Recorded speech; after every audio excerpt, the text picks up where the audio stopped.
I get comments sometimes from people who have had some absolutely insane experiences.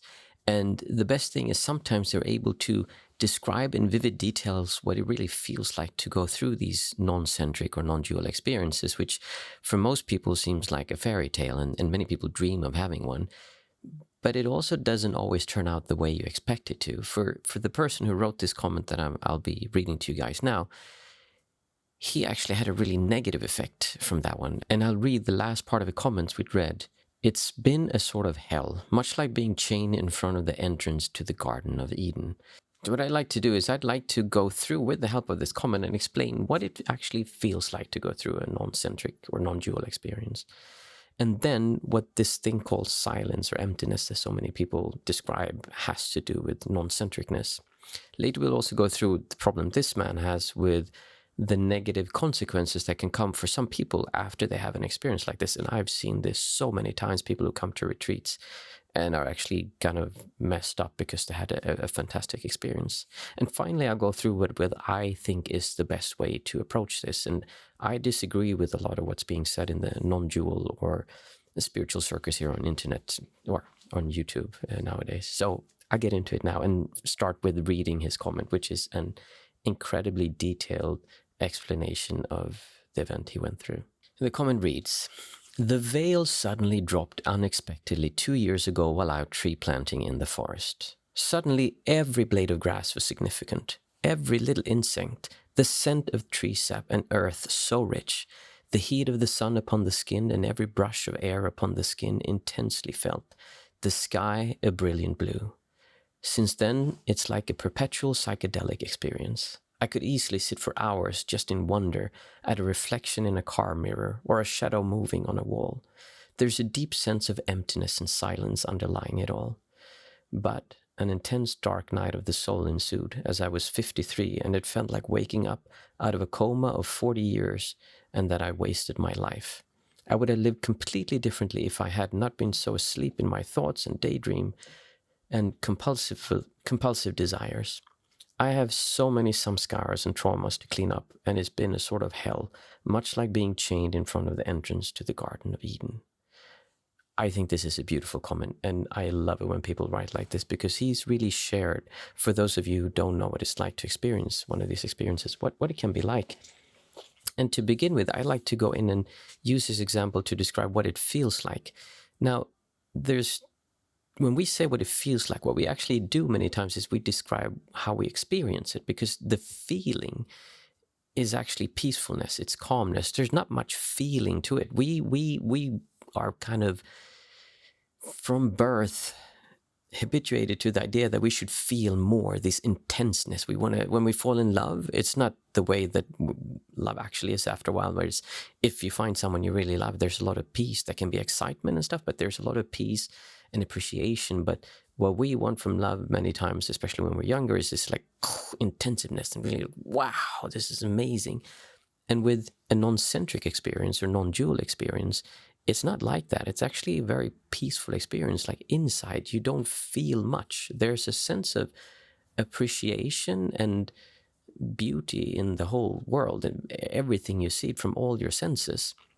So it's not so much that it feels amazing the way you would think it is. It's more that it's peaceful. And what he describes, suddenly every blade of grass was significant. That's something that it's similar to going into a church. And if you go, I've never been religious in that way, but always when I went into a church, I would go like, wow.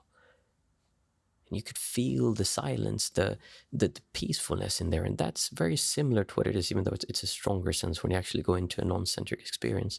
And I think a lot of people get that from being in a church, because they're just built, or a mosque or whatever tradition you want to be into. It's just built that way to make us connect to something else. And he also says that every little insect, the scent of tree sap and earth so rich, your senses become so finely tuned. It's as if though you believe to go to heaven or to do something special. I think today everyone wants to be a superhero, right? Because you're powerful and you can fly, and we want to see things that aren't really there. But that's completely the opposite of what happens in a non-centric state. Because in a non-centric state, you see exactly what is there. There's nothing added to it. It's just a window, it's just a wall, it's just a hand, it's just a tree. And it's much like a child sees these things, because when a child watches something, and I have a son who's 18 years old, and I can really see how he will watch things and he's just like, wow, oh my goodness, look at that.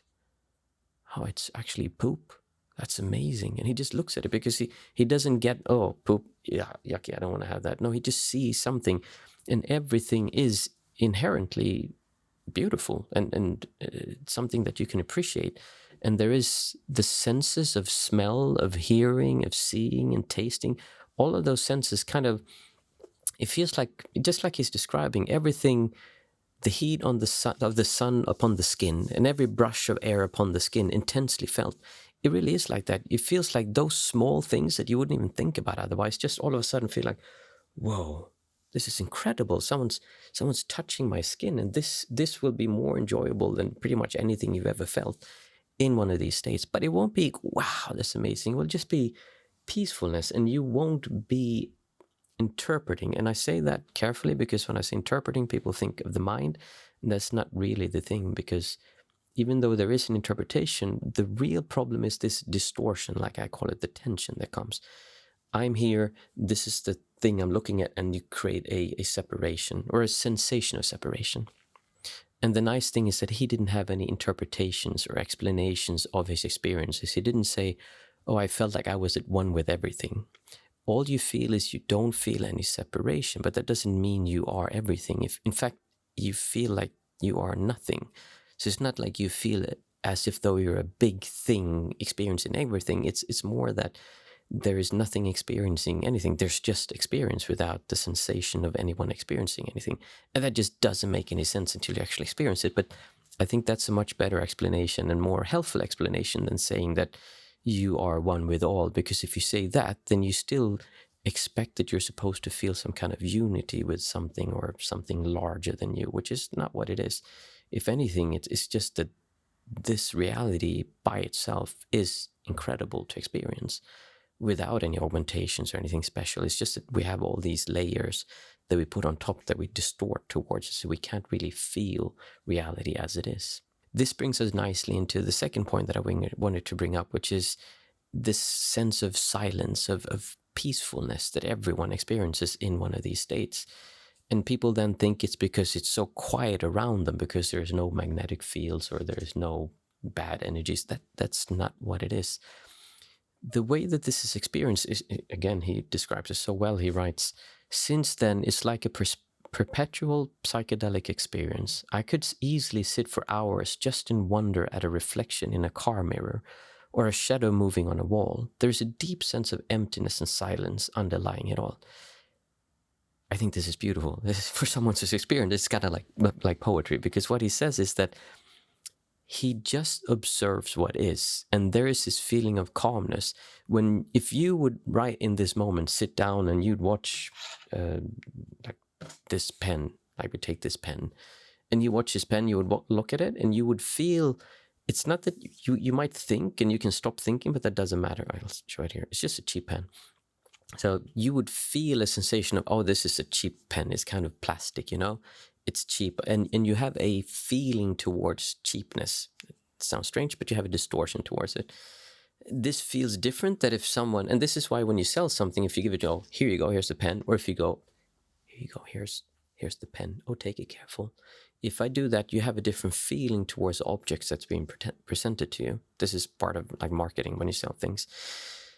So you have a feeling towards this pen which you don't realize and you're not aware of. And in a non-centric state, a non-dual state, you don't have that. Or it is there, but it's just much, much weaker. So you don't feel it the same way. And that way, it doesn't feel like tension, because this creates a feeling in you, the green color, which is kind of disruptive in many ways. If you would have this in a peaceful environment, it looks like it's screaming kind of in comparison, and you might have a reaction towards it. Some people don't, but some people will. And then there's this dirt here. Maybe there's a sensation of it. It feels a little bit oily, because my son had this in his mouth before, so it's a little bit, I have that. And that gives a bit of distance towards it. But in a non-centric or non-dual experience, you don't have that. It is just an object, and you can just feel this, and this is soft. This is very enjoyable to feel like that, and you can just touch it and you can see it, and you don't have any I don't want to say judgment, and I don't want to say interpretations of it, because then when I say that, people then do the mistake I believe most non-dual people do, is that they then think, oh, it has to do with the mind. No, it's not about the mind. What happens is you have a feeling that then gives rise to a thought of, oh, this is cheap. But the feeling is there first. The feeling is what you feel about this thing. So when you're experiencing non-centricness, you don't feel that, and everything is peaceful. There is no conflict. There is nothing. When this is cheap, you feel, oh, I need to change this pen, especially if you're writing with it. I need to change this pen to a nicer pen, something that feels better in my hand. But you don't have that conflict. There's not this feeling of I need to move away. So you can very easily sit and watch, he says, shadows moving on the walls. Shadows are so beautiful. Oh my goodness. You start seeing just nuances of colors and shadows and textures. They just become really interesting. And just by listening to the way someone else speaks about this can actually make you pop into one of these experiences. I've had this many times when I had courses. I would describe these things and people would then all of a sudden say, oh, I felt this afterwards. When you said that, all of a sudden I popped into this state, because everyone has once or in their lifetime experienced this, especially when we were younger. We do this a lot, but even older days, we do that. And then by hearing someone else describe these things that you focus on, then you can yourself pop into it. So the silence and the emptiness is not concepts, it's not ideas in your mind. It's an actual feeling that you feel, and it's what I call distortion or tension or friction towards the things around you that drop away. In the end, he goes through and explains how this has actually been difficult for him. What he writes is, I have so many samskaras and traumas to clean up. Samskaras is, I think that's the Hindu version of sankaras, which they say in Buddhism, which is basically mental formations or habits that you have that create your future life. So, and some believe this comes from past lifetimes, so then it creates future habits and patterns of behavior. I have so many samkaras, mental formations and traumas to clean up. And it's been a sort of hell, much like being chained in front of the entrance to the Garden of Eden. And when you experience something that feels so different from your average daily life, it can be kind of jarring to get put back. I mean, I've jumped between these states for the last, since it really started happening, has been the last 14 years, 15 years. And it can be depressive sometimes when you go from just, wow, the world is just beautiful as it is. All this talk of spirituality and stuff, like, just drop it. It's just nonsense. The world is just amazing as it is. And then you start feeling this tightness come, and all of a sudden you start reacting towards the world around you. And it's like, oh, this is so uncomfortable. So it is very common that people kind of get a bit down after they have an experience like this, and people make it into a bigger thing than it is. And I think this is part of the problem, because they call it an awakening. I completely think the term awakening is really counterproductive, because what you do is you separate yourself and say, okay, these are the non-awakened people, and then we are the awakened people, and we're light workers, special people. We see it as it is. So you, first of all, you create separation, which is distortion. And you start feeling that now you're something special, which goes into much of what Eastern traditions do, is that they want to create a superhuman who is better than the other human they were before, in a very loving kindness kind of way. But it's still the idea that we become something different, something better, instead of that we're taking things away and you become you, but without the conflict, without the distortion of having to change. So when people experience what it could be like to not have this friction and actually be at peace with themselves, without any traumas, without any ideas that I need to move somewhere, we have this deep-rooted feeling that we are not okay as we are right now. Even if you think so, when you sit still, you need to do something. And a very good way to do that is just sit still and watch a wall and look at the shadows. And if you're okay doing that the whole day, then yes, then you've gotten very far with your distortions and how you're relating to the world. But that doesn't mean that's actually the case, because it could also be that you're on medicine that makes you numb, and numbness can make a very similar behavior, even though it's completely different. It could also be some kind of psychological illness where you have a similar thing where you're disassociating from the world and you're not taking in stimuli and you're just stuck in your brain. That doesn't mean you're fully aware of the environment around you. So it is a bit of a, maybe not so true to say that, but one of the things you can notice it is that you simply are okay with things being the way they are. So to get back to this, yes, people get depressed sometimes when they come out of this and then get back to being normal. And it can last for minutes, hours, sometimes days. From what I read here, if I read this correctly, he had an experience that lasted for a while, maybe a few days, maybe a few weeks even, which has happened for some people. And then he dropped out of that. And then came this dark night of the soul where things went down. And it's a very common thing that once you have these peak experiences, things go down again, because then they disappear and you're just back to feeling reality like you did before. And this can be jarring.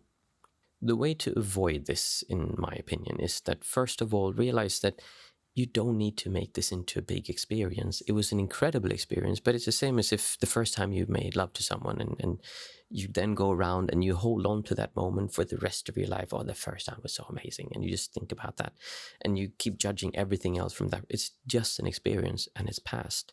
What it can do is it can open you up to, oh, okay, you know what? There's more to the world than I saw before. And if you want to call it awaken, well, you awoke and then you fell asleep again, because you're not awake, you're still sleeping. You just saw a glimpse of something that there's more to the world and more to how you relate to the world than what you first thought. What you need to do to move through this is, first of all, to realize that this was an experience. And it's not as if though you can just switch back to that. Just because you've seen it doesn't mean you're going to be able to do it again and that you can keep that state. In a way, he says some karas and traumas, meaning there's things he needs to work through. Yes, that is true. But it's also much further away than most people think. I've been doing this for the last, like I said, 14, 15 years.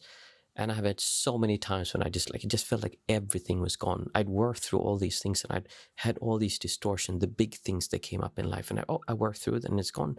I'm free now. I don't have any more distortion. And then there's something else that comes up and something else. And when I realized it, it's actually the feelings, and you have a distortion towards big things, right? So you had, when you were younger, you did something or you were hurt. You maybe did something to hurt someone else, and then you have a distortion towards that. And then you drop that away and you think, oh, I should be free now. I should feel good. But then you have a distortion towards the color green or blue. And you have a distortion towards how a cheap plastic pen feels in your hand. And then you have a distortion towards cold, towards heat. And there's so many layers to drop off that people, I think if people realize how much there is to do, they would probably get discouraged. But if they realize how easy it is to actually get some kind of progress, they would probably feel much more hopeful, because it actually isn't that difficult if you just start working at it one thing at a time and accept that it's going to take time, and don't chase after having this state constantly, because it takes time to clean away everything. It is my belief that there is a point where everything is gone. This goes against what non-dual people say. They basically say, oh, you know that there is more to the world than you see it, but it's still going to suck in many ways. You just not identify with the sucking part, but you still experience it. I disagree with this, because you can actually stop feeling the sucking. The sucking is a distortion, and you can take that away gradually, and then there's just more enjoyment.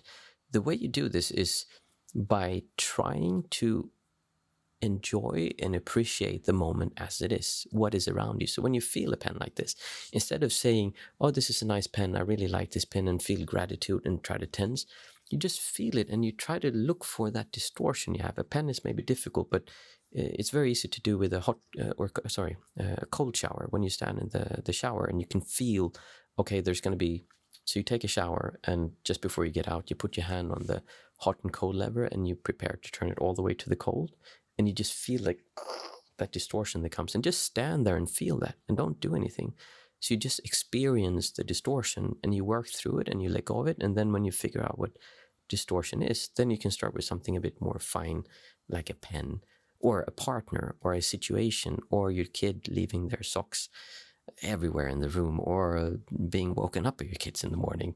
So look at these things, look at the distortions you have, and see if you can feel how that affects you, and see if you can sink into enjoying and appreciating that moment, every moment. Because the nice thing is, if you start trying to really enjoy every moment, the sense of self is going to get triggered the whole time, because I can't feel enjoyment now because right now my partner is behaving like an idiot.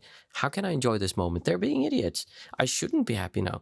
But if you actually look at that, and I'm not talking about positive thinking where you just ignore it and say like, okay, I'm just going to, oh, maybe they had a bad day, or you just push it away. No, I mean, you should actually feel the feeling of, oh, they're doing something that really hurts me, and not just start making explanations of why they're bad or why they're actually good, but just had a bad day. So but really feel that feeling of someone behaving in a way towards you that you don't like, and try to let go of it and then start enjoying. Because if you're going to enjoy, you have to let go of all these concepts and ideas and distortions you have. And really, if you ask yourself, you can choose. Are you going to choose that in this moment you are going to be happy, or are you going to be annoyed, angry, irritated? And I'm not talking about if you're in a life and death situation. That's like much more difficult. I'm just talking for 99.9 people of you watching this, where you're just sitting at home and the remote control is out of batteries, and you go, oh, and you get so irritated because someone should have changed the batteries. Just try to be happy then and get up and change the battery. Gradually work towards this, and you'll experience more and more of these experiences, and life becomes more and more like this. And you start seeing not this flip, oh, this is normal life and then it's not normal, but it will actually become much more in alignment with what it's like to really experience the world without all these distortions. And that is a beautiful way to live life. And I can tell you, we often talk about it, me and my partner, we say that it's so much nicer to be happy and have fun together instead of fighting and arguing, which we did a lot when we met. But now we work through all these things. Well, we haven't worked through all of them, but the majority of things that come up, and it's very rarely that difficult things come up. And that didn't come from us making excuses for the other person. That was us actually looking at this and what our own part was in this and working through it, and trying to feel joy and appreciation the whole time. If you want to learn more about this and delve deeper into what it's like experiencing your senses, because that's what you need to do. You need to get more aware of your senses so you can be aware of partly the distortion, but then also become aware of when reality has that sparkling feeling to it, which it has the whole time. You're just missing it. Then we do guided meditations on Mondays and Thursdays at 8 o'clock Central European time, a live stream here on YouTube that you can come and join. And there's always a question and answer you can ask afterwards.